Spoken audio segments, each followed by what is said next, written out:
अस्सलाम वालेकुम। पाकिस्तान के field marshal general Asim Munir ने आज एनडीयू के अंदर खिताब करते हुए कुछ ऐसे स्टेटमेंट्स दिए हैं जिससे पाकिस्तान की, अगर भारत दोबारा इश्तिआल अंगेज़ी की तरफ आता है, दोबारा पाकिस्तान पर हमले का सोचता है, तो पाकिस्तान का रद्द-ए-अमल क्या होगा, तकरीबन उसका खद्दो-खाल उन्होंने वाज़े कर दिया कि क्या रिस्पॉन्स होगा।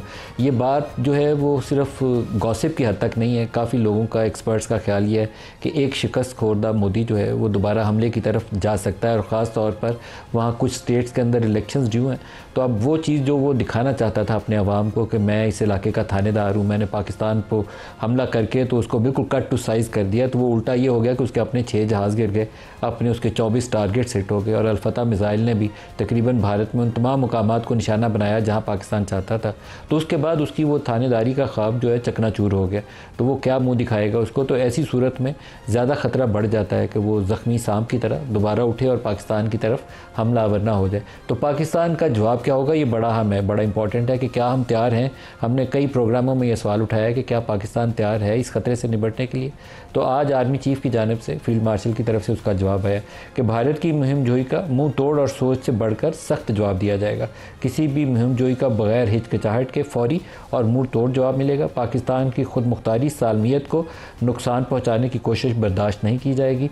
शहरियों, फ़ौजी तनसीबात, इक़्तिसादी मराकज़, बंदरगाहों को निशाना बनाने की कोशिश का भरपूर जवाब दिया जाएगा। अच्छा, ये स्पेसिफ़िकली उनकी स्टेटमेंट्स के अंदर इन चीज़ों की निशानदही की गई है। तो इसका मतलब है कि हमारी फ़ौज जो है उसके पास, या इंटेलिजेंस एजेंसीज़ के पास ऐसी इतलात मौजूद होंगी कि किस किस्म का हमला किया जा सकता है। जब पिछली दफ़ा भी 6 और 7 मई वाला वाक़यात पेश आए तो हम लोग फील्ड में कवरेज कर रहे थे, तो आधी रात को इंडियन मीडिया से इन्होंने झूठा प्रोपेगेंडा फैलाना शुरू कर दिया कि कराची की पोर्ट तबाह होगी। लाहौर को भी उन्होंने पोर्ट बना दिया और लाहौर की पोर्ट के ऊपर भी कब्ज़ा करा दिया। ये भी कर दिया कि पिंडी के अंदर किसी और ने कू कर लिया और कब्ज़ा हो गया है, और जो पाकिस्तान का वज़ीर आज़म है वो कोई बंकर है उसके अंदर चला गया। तो हम लोगों ने उस वक्त आधी रात को 12 बजे ये किया कि जितने हमारे DSNGs और रिपोर्टर्स लाइव जा सकते थे कराची से, लाहौर से और बाकी जगहों से, वो आधी रात को हमने लाइव कर दिया ताकि ये पता चल जाए कि जितना ये झूठ फैला रहे हैं इसमें से कुछ भी सच नहीं है। तो उसके बाद जो कुछ उनके साथ हुआ वो दुनिया के ऊपर वाज़ेह है। बात वही करनी चाहिए जो सच के करीब हो, जो ख़ुद भी आपको पता हो कि ये सच के करीब है और बाकी दुनिया उसको सच तस्लीम भी कर ले। तो वो इतना बड़ा झूठ था कि उसकी जितनी को इंडिया की पूरी दुनिया में इस वक्त खुद हो रही है, उतनी इंडियन मीडिया की भी पूरी दुनिया में हुई कि उसकी क्रेडिबिलिटी बिल्कुल खाक में मिल चुकी है। तो आज फील्ड मार्शल के आगे बयानात का हिस्सा ये है कि पाकिस्तान का जवाब दुश्मन की सोच से ज़्यादा सख्त होगा। किसी भी कशीदगी का असल ज़िम्मेदार मगरूर और जारे भारत है। भारत की एटमी रियासत के ख़िलाफ़ इश्तिआल अंगेज़ी के तबाहकुन नताइज बरामद हो गए। जंगें बड़कों, महंगे जंगी आलात और सियासी नारों से नहीं जीती जाती।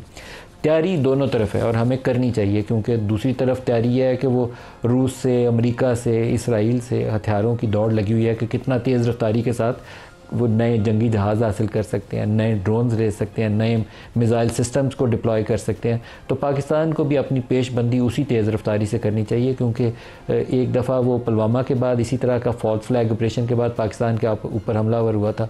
अब पहलगाम के बाद उसने किया है। तो कोई बैदस क्यास नहीं है कि एक दफ़ा दोबारा कोई ऐसा इवेंट क्रिएट करे वो, और फिर वो कहे कि ये दोबारा दहशतगर्दी होगी और मैं पाकिस्तान के ऊपर हमलावर होने जा रहा हूँ। तो आपको उसके लिए अच्छी, मजबूत, तवाना किस्म की पॉलिसी अपनानी चाहिए, जिससे आपकी एयरपोर्ट्स, आपकी जो बड़ी पॉपुलेशन सेंटर्स हैं, आपकी सेंसिटिव इंस्टॉलेशंस हैं, आपकी न्यूक्लियर साइट्स हैं, उनका तहफ़्फ़ुज़ आपको 100% यकीन बनाना चाहिए।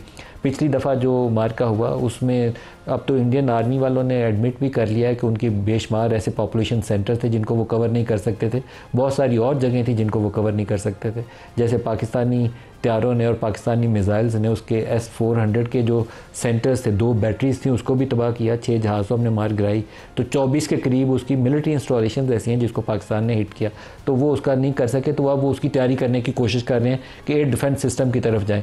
तो पाकिस्तान को भी एयर डिफेंस सिस्टम को भी डिप्लॉय करना है, क्योंकि हमारी नूर खान बेस और कुछ दीगर बेसिस के ऊपर उनके ब्रह्मोस मिसाइल गिरे हैं। तो दोबारा कोशिश पूरी करनी चाहिए कि जितने ज़्यादा हवा में मार गिराए जा सकते हैं, हवा में उतने ज़्यादा मार गिराए जा सकें। 100% गारंटी पूरी दुनिया में कहीं पे भी नहीं होती। इसराइल जिसका दावा था कि वो आयरन डोम है, अमेरिका के भी मिसाइल वहाँ लगे हुए थे, आपने उसके पास 3 उसकी लेयर्स थी बाकायदा एक को वो उसको डेविड स्लिंग बोलते हैं, एक को एरो मिज़ाइल बोलते हैं, एक को आयरन डोम बोलते हैं। इसके बावजूद ईरानियन मिज़ाइल जो नॉर्थ कोरियन टेक्नोलॉजी है वो भी जाके वहाँ पे रोज़ाना हिट करते रहे। तो पाकिस्तान के पास उससे बहुत बेहतर, मौसर, ज़्यादा एक्यूरेट मिज़ाइल सिस्टम मौजूद है।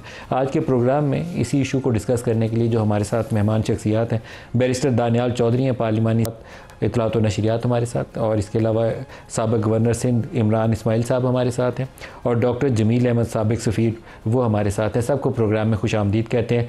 बैरिस्टर दानियाल साहब, अच्छा डॉक्टर जमील अहमद साहब की तरफ चलते हैं। डॉक्टर जमील साहब, पहले आप बता दीजिएगा, इस वक्त जो एग्रेसिव डिप्लोमेसी भी हुई है और दौड़ ये भी है कि असला पहले कौन मजबूत और तवाना तरीके से अपनी डिफेंस कैपेबिलिटीज़ और अपनी जो एयरफोर्स की सलाहियत है उसको कौन ज़्यादा बेहतर बनाता है। पाकिस्तान भी कोशिश कर रहे हैं, हम J-35 ले रहे हैं चाइना से, एयर डिफेंस सिस्टम नया ले रहे हैं। इसी तरीके से जो इंडियन साइड है वो F-35 अमेरिका से बात कर रहे हैं, वो Su-57 की रशिया से बात कर रहे हैं, और बेशुमार दीगर सिस्टम हैं जिसको वो लेने की कोशिश कर रहे हैं। आप इसको कैसे देखते हैं जो आज फील्ड मार्शल का स्टेटमेंट?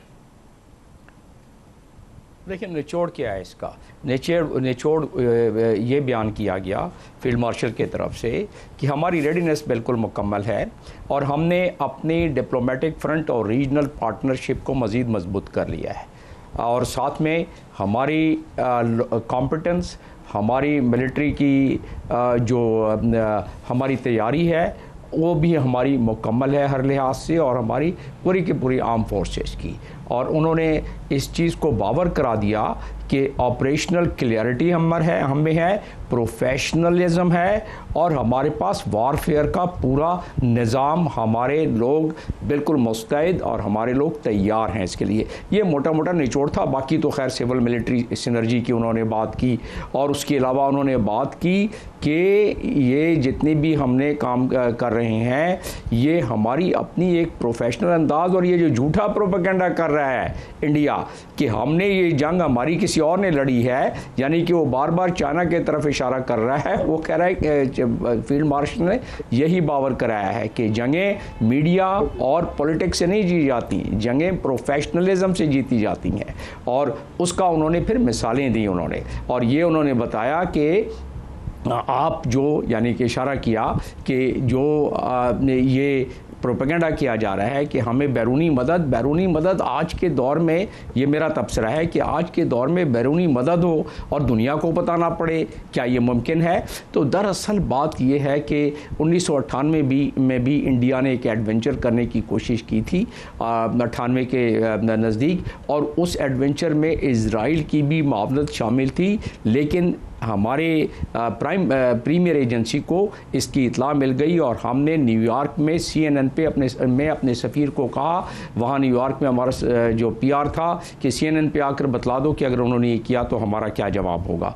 उसके बाद वो बात बिल्कुल तो इसी तरीके से अब जो मोदी जब न्यूक्लियर टेस्ट हुए हैं मई 98 में, जमील साहब जब न्यूक्लियर टेस्ट हुए हैं उस वक्त का वाक़या बता रहे हैं कि पाकिस्तान जब चागी में न्यूक्लियर टेस्ट करने वाला था तो उससे पहले ये खतरा था कि अहमद कमाल साहब सफीर थे।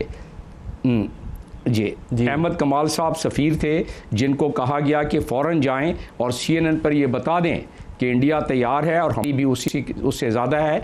तो लिहाजा इस तरह जाके वो मामला अवर्ट हुआ, वरना उन्होंने मावनत इज़राइल के लिए और ये तैयार थे बिल्कुल। तो मेरा कहने का मकसद ये है कि फील्ड मार्शल ने जो इस वक्त NDU में बताया है, एक पूरा रोड मैप दे दिया है, और उस रोड मैप और ख़ास तौर पे ऑपरेशन जो सिंदूर उनकी नाकामी हुई उसके बारे में, और हमारी जो इसमें जंग में कामयाबी हुई, और जो उसके बाद हमारी डिप्लोमेसी हुई, इसका पूरा उन्होंने अहाता कर दिया, और ये सिग्नल पूरी दुनिया में पहुंच गए। इसमें उन्होंने बता दिया, हर बात को बिल्कुल अयां करके बता दिया कि हमारी जो चाइना वाला हिस्सा जो है, मैं आपको उसका वो स्टेटमेंट भी सुनाता हूं, क्योंकि आज पाकिस्तान की तरफ से जो भारतीय deputy chief of army staff का वो स्टेटमेंट था, जिसमें उन्होंने कहा कि हमारी जब जंग हो रही थी तो हमारे सामने 3 थे, एक पाकिस्तान तो था ही था, साथ चाइना भी था और साथ तुर्की भी था।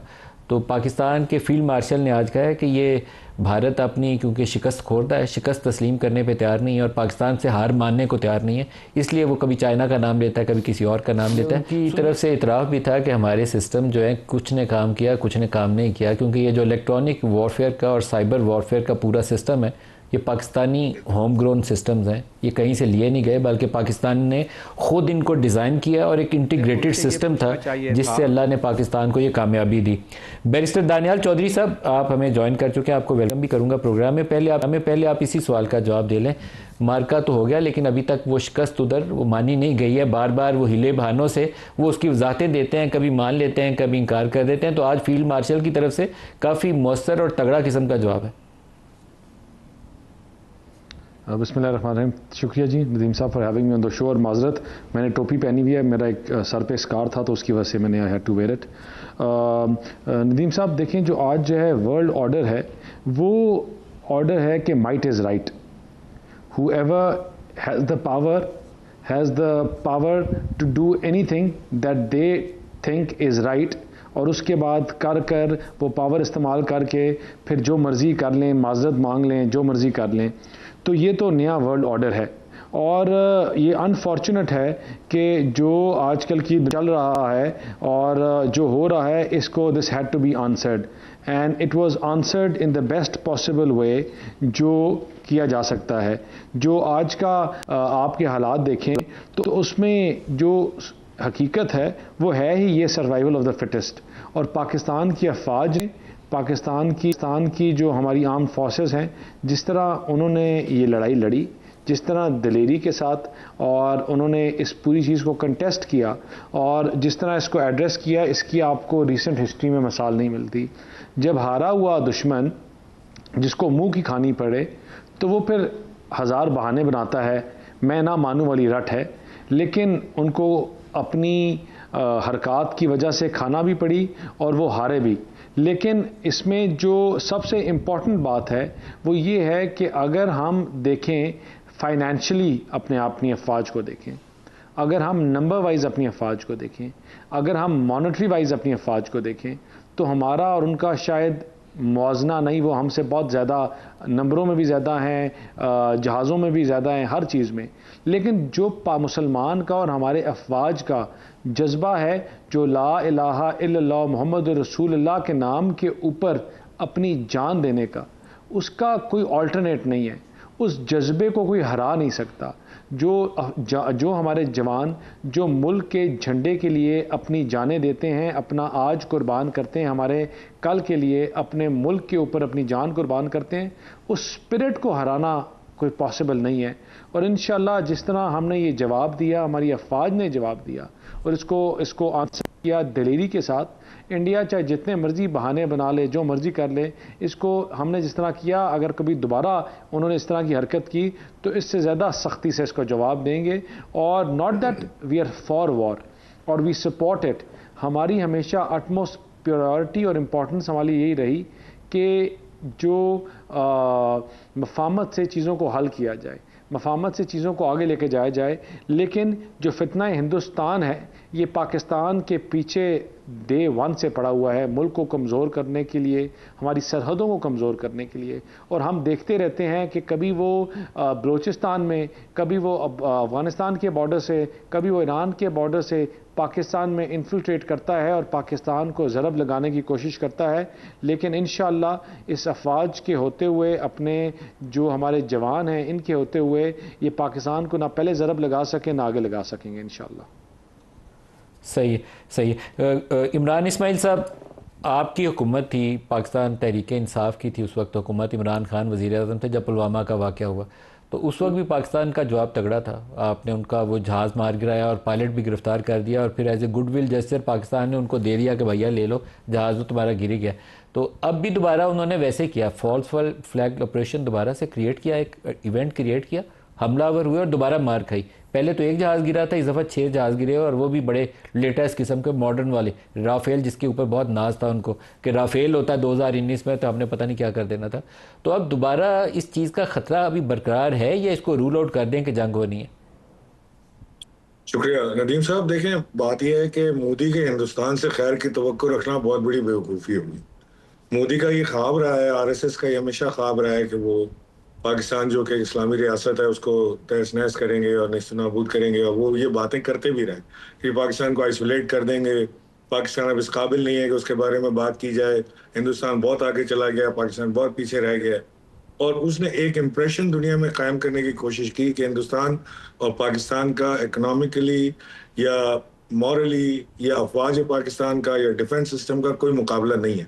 हिंदुस्तान बहुत सुपीरियर है, पाकिस्तान बहुत इंफीरियर है। और ये बात वो बार बार उनका मीडिया इंडोर्स करता रहा, जिसमें शायद मैं समझता हूँ कि हमारा मीडिया इतना ज़बरदस्त भरपूर दिफा उसका उस वक्त नहीं कर सका। लेकिन ये जो जंग हुई, इस जंग में इंडिया एक्सपोज हो गया। पाकिस्तान की आर्मी ने, पाकिस्तान की डिफेंस सिस्टम ने बेहतरीन मुंह तोड़ जवाब इंडिया को दिया, शायद जिसकी तवक्को बहुत सारे पाकिस्तानी खुद भी नहीं कर रहे थे कि इतना ज़बरदस्त और अग्रेसिव जवाब पाकिस्तान देगा। और उसका नतीजा ये हुआ कि पूरी दुनिया में न सिर्फ पाकिस्तान की आर्मी, पाकिस्तान के लोग, बल्कि पाकिस्तान का अपना इमेज बहुत ऊपर आ गया, और जिसकी हिंदुस्तान को बिल्कुल तवक्को नहीं थी। वो समझ नहीं रहे थे कि ऐसा कुछ होगा। और जो रिस्पांस पाकिस्तान ने दिया, उससे आज पाकिस्तानी दुनिया भर में सर उठा के चल रहे हैं, बाकायदा फख्र के साथ बताते हैं कि मैं पाकिस्तान से हूँ। और पाकिस्तानियों को लोग वेलकम भी कर रहे हैं, और इज्जत में भी और वक़ार में भी, पाकिस्तान के डिप्लोमेटिकली भी। और आप देखेंगे कि चाहे वो सऊदी अरब हो, या वो यूएई के ममालिक हो, या वो गल्फ खलीजी ममालिक हो, यूरोप हो या अमेरिका हो, वहाँ पाकिस्तानियों की कदर कीमत में इजाफा हुआ है। बहुत इमेज पाकिस्तान का बड़ा बेहतर हुआ है। और इस इमेज को बेहतर करने के लिए पाकिस्तान के मीडिया ने जो किरदार अदा किया, वो एक ज़बरदस्त, काबिल सताइश और काबिल तहसीन किरदार था। बड़ी जिम्मेदारी के साथ रिपोर्टिंग की, बड़ी एक जैसे होता है ना कि एक सच्ची बात को जिम्मेदारी के साथ पेश करना, वो पाकिस्तान के मीडिया ने किया। और इंडियन मीडिया अलल टप मार रहा था कि जी लाहौर पे कब्जा हो गया, तो कराची पोर्ट गया, तो फलाना हो गया, तो ये हो गया। कोई ऐसी खबर पाकिस्तान की मीडिया ने नहीं दी। 3 दिन शुरू के जो है उसमें इंडियन मीडिया हमारे ऊपर चढ़ा रहा, और चौथे दिन जो पाकिस्तान के मीडिया की जो रिपोर्टिंग थी उसको दुनिया भर में कोट किया जाने लगा। वो इंटरनेशनल मीडिया ने उसको उठाया। तो मैं इसका क्रेडिट पाकिस्तान आर्मी के साथ साथ हमारे जो जिम्मेदार मीडिया है, जो जिम्मेदार एंकर्स हैं, आपकी तरह के सीनियर एंकर्स हैं, उनको भी देना चाहूँगा कि उन्होंने एक इंतहाई जिम्मेदाराना और बहुत मुखलिसाना रिपोर्टिंग की, जो शायद इतनी सनसनीखेज न थी, लेकिन उसकी जो दूर रस नताइज थे, जो इम्पैक्ट उसका आना था, वो आया, और वो फिर सारी दुनिया में बाकायदा कोट हुआ। तो मेरा जो एनालिसिस था वो ये था कि जी इंडिया से, मोदी के हिंदुस्तान से हमें कोई खैर की तवक्को नहीं रखनी चाहिए। ये शरारत ये दोबारा करेगा, और करेगा ही करेगा।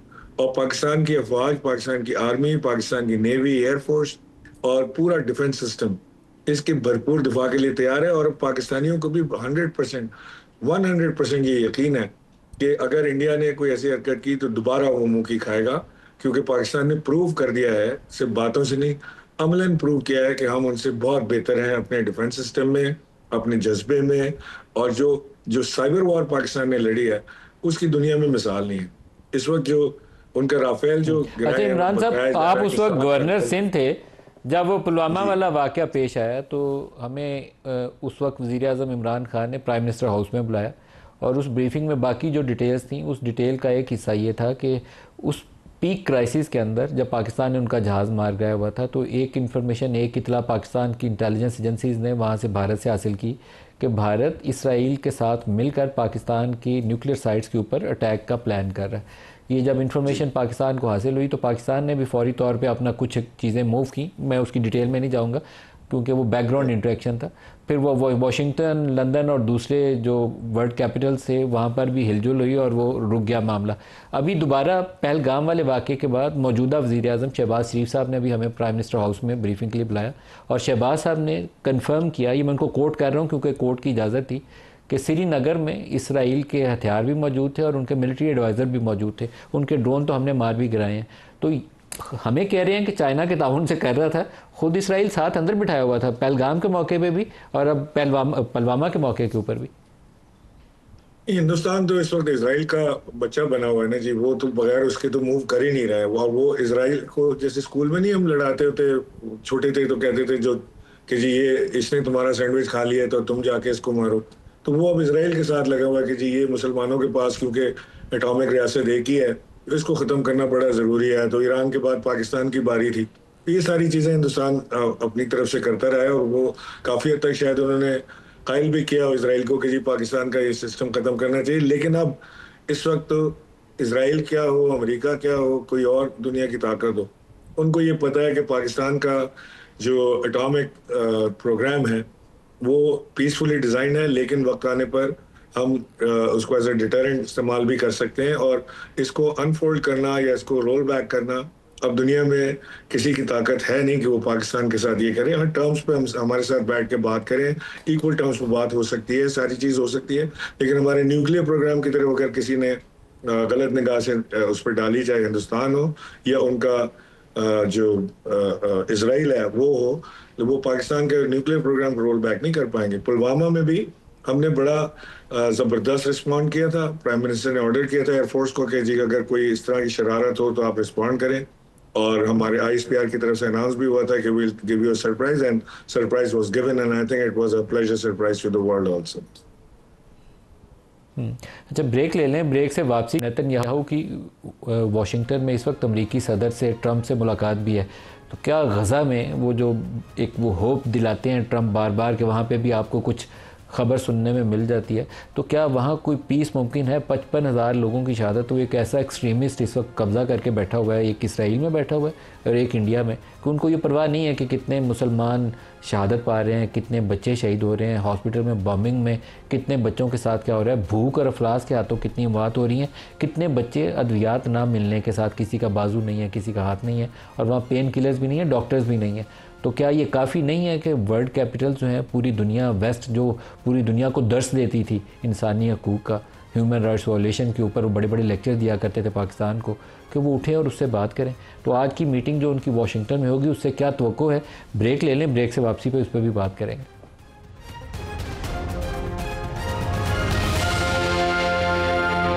प्रोग्राम में दोबारा खुशामदीद कहते हैं। जमील साहब, जो इस वक्त वाशिंगटन की सूरत हाल है उसके ऊपर चाहूँगा आपसे कुछ राय ली जाए।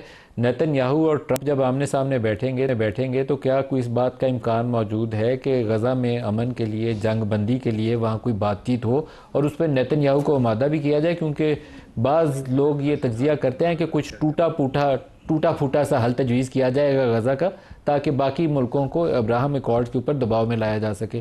तो आपको लगता है कि कोई हल की तरफ जा सकता है गज़ा की सूरत हाल? मैं थोड़ा सा तारीख़ के पस मंज़र में सिर्फ 30 सेकंड में फिर आपके इसका सवाल के ऊपर मैं आ जाता हूँ। तारीख़ ये है कि जब 1897 में ज़ायोनिज़्म की बुनियाद रखी गई स्विट्ज़रलैंड में, तो वहाँ चंद फ़ैसले हुए जिसके तहत इसराइल भी बना और जिसके तहत फिर मज़ीद ज़मीनें कब्ज़ा हुई। 554 देहात और शहरों को मस्मार करके फ़लस्तीनियों की 1948 में ज़मीन कब्ज़ा की गई, फिर 1967 में कब्ज़ा की गई। इसके बावजूद कि सिक्योरिटी काउंसिल के जो रेजोल्यूशन नंबर 242 है उसके तहत इसराइल को ये पाबंद है चैप्टर 6 के तहत यूनाइटेड नेशन चार्टर के कि वो सारी ज़मीनें खाली करे, लेकिन बजाय सारी ज़मीनें वो खाली करने के गोलान हाइट समेत वो मज़ीद कब्ज़ा करता जा रहा है। और आपने देख लिया 7 अक्टूबर के बाद। अब इसका जवाब इस वक्त, पहले ये देखें कि मजाज क्या है अमेरिका का और डोनाल्ड ट्रंप का, और उसके पस मंज़र में देख लें कि वहाँ जो इजरायली लॉबी है, जिस पे बड़ी किताब भी लिखी गई है और अमेरिका की सबसे मुस्तनद किताब है उस पर, जो वहाँ के प्रोफेसर हैं शिकागो के और बड़े बेहतरीन पॉलिटिकल साइंटिस्ट हैं, उन्होंने साबित कर दिया है कि किस तरह ताने बाने बुने गए हैं पूरे कांग्रेस के इर्द गिर्द और अमेरिकन प्रेसिडेंट के।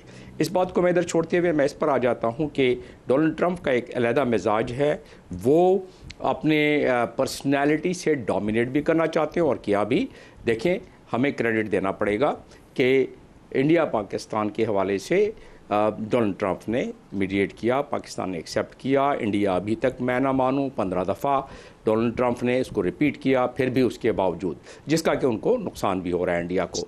तो अब उसके बाद ईरान का, ये बात दुरुस्त है, जो भी नुकसान हुआ हमें पता है ईरान का, उसके बाद अगर उस पर सीज़ फायर हुआ तो डोनाल्ड ट्रंप के डायरेक्ट इंटरवेंशन से हुआ। अब गज़ा की बात कर लें। गज़ा की कोई उसकी एक तारीख़ है, ग्रेटर इसराइल का एक मामला है और उस पर एक आइडियोलॉजी है पूरे इजरायली लॉबी की और ज़ायोनिज़म की। तो उस पर ये पॉज नज़र आ रहा है कि इस हफ्ते अनाउंस हो जाएगा ये पॉज। मैं इसको पॉज कहूँगा जंग बंदी को, और वो भी यही कह रहे हैं 60 दिन की। 60 दिन की कोई जंग बंदी तो नहीं होती है ना, 60 दिन की तो पॉज है। और इस पॉज के बाद क्या होगा? हमास को यही है प्रॉब्लम।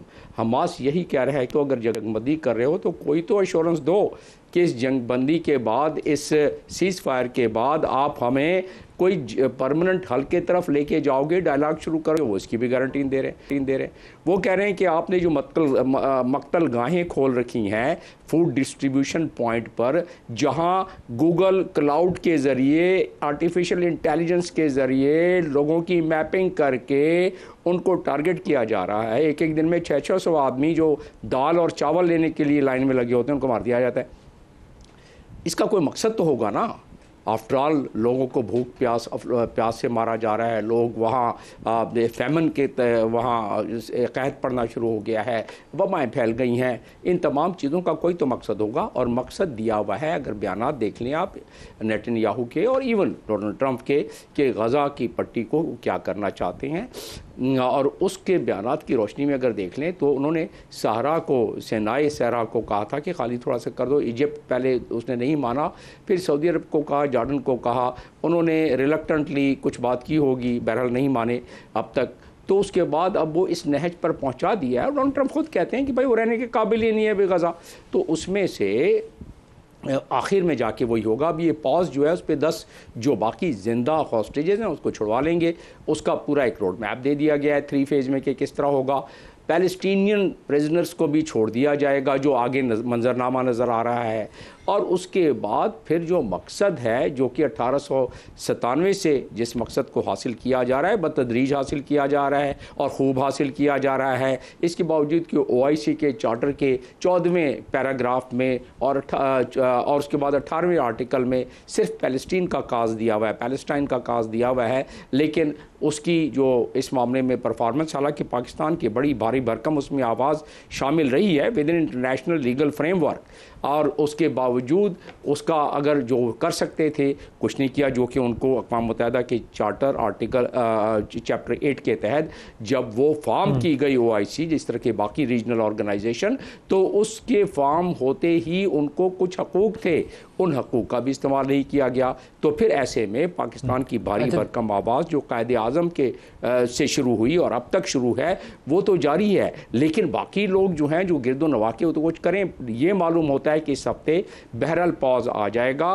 फिर उसके बाद क्या होगा, ज़ाहिर है कि इजराइल तो नहीं मानेगा, उसने दोबारा वही हरकत करनी है जो वो बतदरीज दानियाल साहब से पूछें। दानियाल साहब, ये जो जंग बंदी है गज़ा वाली, इस 2-3 चीज़ें इसके साथ खुलनी है आगे। ये अब ट्रंप की आज उसके साथ प्रेस टॉक होगी तो पता चलेगा कि वहाँ से ऑफिशियल स्टेटमेंट क्या आता है। एक तो स्ट्रेटेजिक पॉज कह लें जिसकी तरफ ये जमील साहब इशारा कर रहे हैं 60 रोज़ का, लेकिन वो टूटा फूटा उन्हें गज़ा का हल भी देना है ताकि उसके बाद सऊदी अरब है उसकी तरफ जाएँ, बाकी मुस्लिम दुनिया की तरफ जाएँ और उन्हें इब्राहिम अकॉर्ड्स के ऊपर दबाव में लाएँ। जो पिछली दफ़ा भी कोशिश की थी उन्होंने, मामला दरमियान में रह गया था, वो दोबारा वहीं से शुरू करना चाहते हैं। तो पाकिस्तान के ऊपर भी दबाव आ सकता है। दानियाल साहब, क्या करना चाहिए? नदीम मलिक साहब, जो इसमें सबसे अटमोस्ट इम्पॉर्टेंट चीज़ है और जिसको आप कहते हैं वो न्यूक्लियस है इन तमाम चीज़ों की, वो है Abraham accord, the existence of Israel and the existence of what they believe should be there. इसमें अब जो बड़ा अनफॉर्चुनेट है, हमारे कुछ मुस्लिम ममालिक हैं, या मतलब आई डोंट वांट टू से इट वो, लेकिन जिन्होंने एक्सेप्ट किया और उनकी एग्जिस्टेंस को एक्सेप्ट किया। अब मेन मसला ये है कि वो अपने आप को लेजिटिमेट कराना चाहते हैं, और उनको लेजिटिमेसी मिलती है ताकतवर मुसलमान मुल्क जो हैं उनकी एग्जिस्टेंस को और उनके ऑन ग्राउंड होने को एक्सेप्ट करें। उसमें ये जो गिरदो नवा के उनके ममालिक हैं, जो जिनको जब दिल करता है वो आप देखते हैं कि वो मारते हैं और फिर चुप होकर बैठ जाते हैं, फिर मारते हैं और फिर चुप होकर बैठ जाते हैं, जो उस तरह रिटेलिएट नहीं कर सकते। लेकिन उन्हें स्लोली एंड ग्रेजुअली अपना हदफ अपने रीजन में पूरा किया।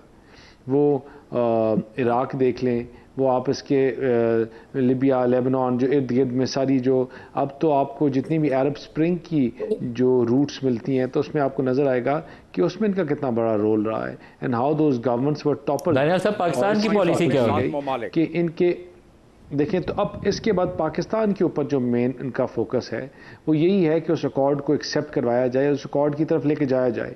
लेकिन देखें जी, जो मुल्क ला इलाहा इल्लल्लाह मुहम्मद रसूलुल्लाह के नाम पर बना हो, जो इस्लाम के नाम पर बना हो, उसमें इस टॉपिक के ऊपर बैठ कर निगोशिएट या आगे बैठना भी उनके लिए गवारा नहीं है। हमारे आर्म फोर्सेस, हमारी गवर्नमेंट और जो हमारे जितने इदारे हैं वो इस चीज़ के ऊपर बड़े क्लियर हैं कि ये हमारे ईमान का हिस्सा है और अपने लोगों को प्रोटेक्ट करना भी, और we would rather give our lives fighting for it. यहाँ सारे शहादत नोश करने को ज़्यादा इम्पोर्टेंस देंगे rather than coming on that page. तो आई थिंक कि ये जो इज़राइल की कैलकुलेशंस हैं वो उनकी मिस कैलकुलेशंस हैं, इसलिए क्योंकि आप शायद बिल्डिंगों दानियाल साहब बराह रास्त अगर स्टेटमेंट हो जाए तो वो मेरे ख्याल में वो मेरे तो हेडलाइन बन जाएगी। तो इसका मतलब ये है कि हमारी ऑफिशियल पोजीशन जो है हुकूमत की भी और हमारी इस्टेब्लिशमेंट की वो ये है कि हम किसी भी कीमत पर इसराइल को तस्लीम नहीं करेंगे। मैं आपकी ज़बानी सुनना चाहता हूँ। देखें नहीं, हमारी देखें क्योंकि ये मेरे स्केल से या मेरी पे स्केल से तो अबव की बात है, ठीक है ना। ये मुल्क की पॉलिसी है और इस पॉलिसी क्योंकि मैं एज अ स्पोक्स पर्सन भी तो बैठा हुआ तो I can't give that statement. लेकिन मैं ये चीज़ कह सकता हूँ बड़े वसूख के साथ कि जितने भी हमारे लीडरान हैं, जितने भी हमारे आज के अभी वो हैं हेड्स ऑफ स्टेट्स हैं, वो बड़े क्लियर हैं अब्राहम अकॉर्ड के ऊपर, उस पर कोई दूसरी राय नहीं है। और दूसरी बात कि उस जज्बे को, जिस जज्बे से क्लैरिटी क्या है सर, और थोड़ा सा वही समझने की कोशिश कर रहा हूँ, थोड़ा सा एक्सप्लेन कर देंगे कि वो क्लैरिटी क्या है। ये है कि वो क्लैरिटी ये है कि जो मुल्क ला इलाहा इल्लल्लाह मुहम्मदुर रसूलुल्लाह के नाम पर बना हुआ है उसको कोई बम, कोई ताकत हरा नहीं सकती। बिल्डिंगें मस्मार करना या वो कर तो सकते हैं लेकिन उस जज्बे को नहीं हरा सकती। और पाकिस्तान जो है इसमें मुस्लिम उम्माक में पाकिस्तान ने पहले भी लीड ली, आगे भी लेगा, और हम किसी के प्रेशर में आकर ऐसी कोई चीज़ ना करना चाहते हैं, ना करेंगे। अच्छा इमरान इस्माइल साहब, आप तो तजर्बाकार आदमी हैं, बड़ी अरसे से सियासत में है। ये जब दबाव आएगा तो उसमें हमारा रिस्पांस क्या होगा और क्या स्ट्रेटजी होनी चाहिए? आम तौर पर बहुत से लोग कहते हैं कि एक रीजनल आपको ग्रुपिंग की शक्ल में अपनी पोजीशन स्ट्रेंथन करनी चाहिए ताकि आप मजबूत पांव पे खड़े हों, अकेला पाकिस्तान को दबाव में ना लाया जाए। आप कुछ रोशनी डालेंगे इसके ऊपर? नदीम मलिक साहब, बड़ी सेंसिटिव इशू है, इसलिए इसमें ज़रा बात करने में भी शायद इतनी आसानी ना हो। देखें, आपके प्रोग्राम में मैं देख रहा था कि डिफेंस मिनिस्टर साहब ख्वाजा आसिफ साहब जो हैं उन्होंने फरमाया कि जी अगर ये इब्राहिम अकॉर्ड हमारे ऊपर आएगा तो Pakistan will decide in the best of its interest, whatever that means. उससे कई मायने निकल सकते हैं। एक मायने ये भी हो सकते हैं कि शायद अंदरूनी तौर पे तैयार हैं हम। एक मायने ये भी हो सकते हैं कि पाकिस्तान अपने इंटरेस्ट को देखते हुए उसको रिफ्यूज़ करेगा, अपनी कौम के इंटरेस्ट को देखते हुए रिफ्यूज़ करेगा। आई डोंट नो, तो इसके ऊपर कोई कमेंट करना या कोई चीज़ नहीं, लेकिन मुझे वो उनका जुमला याद है और शायद आने वाले वक्त में वो दोहराया भी जाए। हमारी सिचुएशन ये है कि इस वक्त जो ममालिक हैं दुनिया के दीगर, वो उनका झुकाव ये है कि इस वक्त इसराइल को तस्लीम किया जाए या कम से कम इब्राहिम अकॉर्ड के ऊपर जो है वो रजामंदी की जाए। और यूएई ऑलरेडी इब्राहिम को कर चुका है, सऊदी अरब भी उस तरफ देख रहा है। तो अगर ये सऊदी अरब और दीगर ममालिक तस्लीम करते हैं तो पाकिस्तान के लिए अकेला स्टैंड लेना एक डिफ़िकल्ट टास्क होगा कि पाकिस्तान इसको ले। लेकिन पाकिस्तान का एक क्लियर स्टैंड ये रहा है हमेशा से कि जब तक फ़लस्तीन का मसला हल नहीं होता पाकिस्तान इसराइल को कबूल नहीं करेगा, इसराइल के एग्जिस्टेंस को कबूल नहीं करेगा। तो वो एक मामला जो पाकिस्तान का एक उसूली स्टैंड है, जो मौक़िफ़ है, वो मैं समझता हूँ कि उससे पाकिस्तान को नहीं हटना चाहिए। और अगर तो फ़लस्तीन का मसला फ़लस्तीनियों की ख्वाहिश के मुताबिक हल हो जाता है और उसमें दुनिया के दीगर ममालिक बैठते हैं और तो उसके बाद फिर इस चीज़ के ऊपर बात हो सकती है। उससे पहले पाकिस्तान को इसके ऊपर ना अपनी कोई रजामंदी दिखानी चाहिए, ना ही पाकिस्तान को इसके ऊपर कोई ऐसा स्टैंड लेना चाहिए कि जिससे पाकिस्तान दुनिया भर में अकेला हो जाए। ये भी एक बड़ा मसला है। तो बड़े एक सोच समझ के संभल के इसके ऊपर चलने की ज़रूरत है। लेकिन ये फ़लस्तीन का मसला हल हुए बगैर इब्राहिम अकॉर्ड जो है ये ना पाकिस्तानियों को कबूल होगा और ना मैं समझता हूँ कि इस वक्त हमारी सोच उस तरफ जा रही है। अच्छा, मैं आपको वो ख्वाजा आसिफ का आपने जिक्र किया, तो ख्वाजा आसिफ और राना सनाउल्लाह साहब हमने दोनों सवाल पूछा और अभी दानियाल साहब ने भी कहा है कि पाकिस्तान देखेगा कि पाकिस्तान का क्या मफाद है और हम ताकतवर हैं, और मुफाद का शायद इन्होंने तज़किरा नहीं किया, लेकिन उन्होंने कहा कि ला इलाहा इल्लल्लाह के ऊपर ये बना हुआ मुल्क है तो इसको कोई झुका नहीं सकता। लेकिन वो क्या क्लैरिटी है, मैं अभी तक भी उसमें क्लियर नहीं हूँ। एटलीस्ट मुझे उन सवाल से अभी तक वो क्लैरिटी नहीं मिली। 2 + 2 = 4 करके मैं जवाब नहीं दे सकता। दोनों मिनिस्टर्स जो हुकूमत को रिप्रेजेंट करते हैं, एक डिफेंस मिनिस्टर और दूसरे प्राइम मिनिस्टर के एडवाइज़र हैं, वो क्या कह रहे हैं सुनिएगा जी। अब्राहम अकॉर्ड्स के ऊपर प्रेशर आएगा तो आप क्या करेंगे? हम अपना इंटरेस्ट वॉच करेंगे। इस सिचुएशन से अगर हम इसमें तमाशाई बने और स्पेक्टेटर बने और उसमें प्लेयर ना बने तो उससे बहुत बड़ी गलती होगी। आप प्लेयर बनने जा रहे हैं? प्लेयर हम हैं इस वक्त। उसके ऊपर आपने कोई ब्रेनस्टॉर्मिंग की है इंटरनेट? नहीं, वो ब्रेनस्टॉर्मिंग डेफिनेटली जो है कॉन्टिन्यूसली हो रही है इस चीज़ के ऊपर। राना सनाउल्लाह साहब, ये जो मामला अब्राहम अकॉर्ड्स का है, इसके ऊपर आपकी क्या राय है, कैसे आगे बढ़ना चाहिए? अरब ममालिक इस मामले में वो को फैसला करते हैं तो पाकिस्तान को उस फैसले के साथ जाना चाहिए। जमील साहब, आप दोनों बयानात आपने देखे, आप इसको कैसे तजिया करेंगे? इनका क्या मतलब है? वो मफाद कौमी क्या है हमारा? देखिए, पहले तो उसको ये समझना बड़ा ज़रूरी है कि डिप्लोमेसी जो है एक डायनामिक मामला होता है, जो बदलते तनाजुर में आपकी फ़ॉरेन पॉलिसी भी तब्दील हो रही होती है। फिर वक्त आपकी फ़ॉरेन पॉलिसी यही है कि हम इंटरनेशनल लीगल फ्रेमवर्क के मुताबिक जो फ़ैसले हुए हैं और जिसमें ओस्लो अकॉर्ड भी मौजूद है, 2 स्टेट सॉल्यूशन, उसके अलावा हम उससे पीछे नहीं हटेंगे। इस वक्त तक हमारा मौक़िफ़ ये है। लेकिन जिस तरह बाकी पैनलिस्ट ने बात की, जिस तरह राना सनाउल्लाह ने बात की, जिस तरह हमारे डिफेंस मिनिस्टर ने बात की, वो जो उनका इशारा वही है कि ये जो बदलते हालात हैं दुनिया के जियोपॉलिटिकल, मैं एक बड़ा सिंपल सा सामने से मंजरनामा अगले 20 सेकंड में पेश कर देता हूँ।